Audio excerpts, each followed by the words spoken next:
जय महाराष्ट्र। आपण मागील महिन्यात आपल्या बाजारगाव क्षेत्रातली एक नावाजलेली कंपनी होती, त्याच्या बाजूमधून एक नदी निघालेली होती।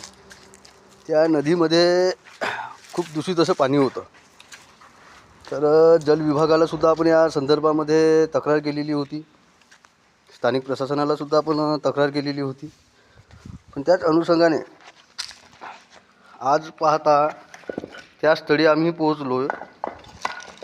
तर तो पाणी जर तेव्हा बाजूच्या कंपनीने स्पष्ट नकार दिला होता की या गोष्टीशी आमचा कोणत्याही प्रकारचा संबंध नाही, आमच्या कंपनीचं पाणी नाही, पण तोच पाणी आज या पाईपलाईनद्वारे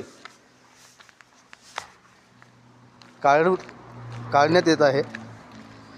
तरी पण आज एक मोठा प्रश्नचिन्ह उभा होते की प्रशासनाला एवढं माहिती असूनसुद्धा, एवढं डोळ्यानं उघड दिसूनसुद्धा का प्रशासन झोपी काढत आहे का?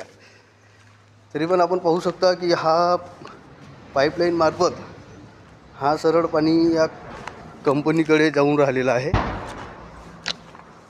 तरी पण प्रशासनानं कुठेतरी तत्परता याच्यावर दाखवावी। हा पूर्ण पाणी इकडे साठलेला आहे आणि यामार्फत हे सरळ पाणी इकडे कुठेतरी जाऊन राहिलेलं आहे कंपनी परिसरामध्ये। इथून कंपनी सुरुवात होते।